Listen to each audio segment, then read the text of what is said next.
We've spoken about this in the past, Scott, in the prospects, and whether we have proof of the mechanism of this drug. And you weren't completely sure, but you were certainly, I think, positive, or at least cautiously optimistic that we may have figured out some mechanism that might work on what's been impossible to deal with in the past. Do you have more insight into that now? You have a good feel that this is attacking or dealing with the root cause of Alzheimer's?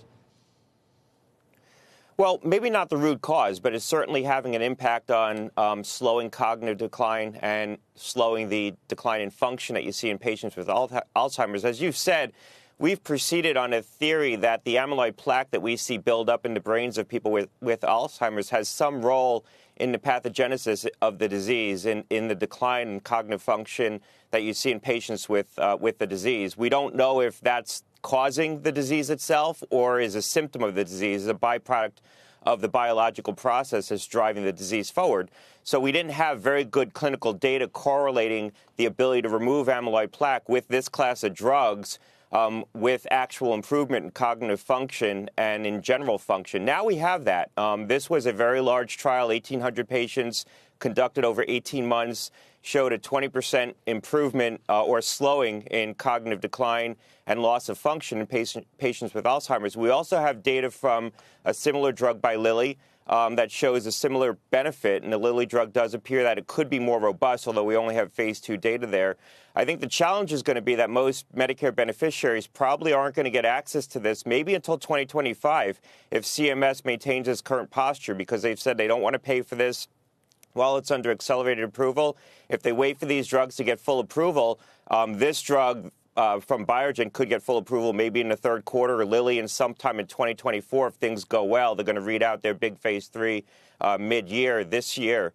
But it would take CMS about 9 months, maybe a little longer, to reconsider their coverage decision. That's by historical patterns. So you're looking at 2025 potentially until Medicare beneficiaries can get access to these drugs. I think that's what's going to weigh on people today if this does get approval by the FDA. Right. That's always, the nuts and bolts take precedent. I still trying to figure out the theoretical science part of it, Scott. Science is tough, and you got to do a lot of experiments. You make a lot of hypotheses. Correlation is never causation, or isn't necessarily causation. We have to repeat that over and over and over again.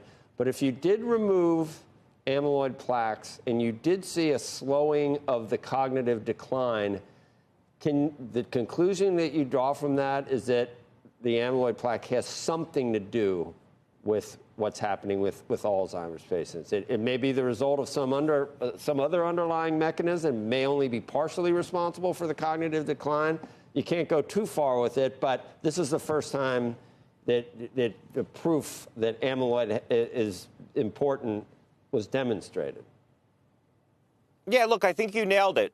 This still doesn't prove that the process of the deposition of the amyloid plaques in the brain is what's driving the disease forward. It could be a byproduct of the disease process, but I think this does establish that by removing those plaques, by having a drug that targets those plaques specifically and removes them, it's going to lead to an improvement in cognitive function or a slowing in the decline in cognitive function.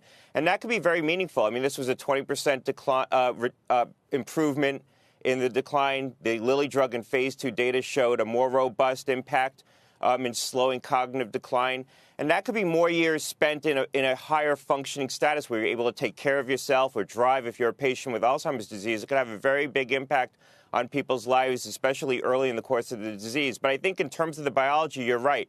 This doesn't establish that the deposition of the amyloid plaques is actually what's causing the disease. In fact, it's likely that there's another process, an underlying process, and the amyloid plaque deposition is a function of that process. But it does establish clinically that by removing those plaques, you're going to have an impact on function.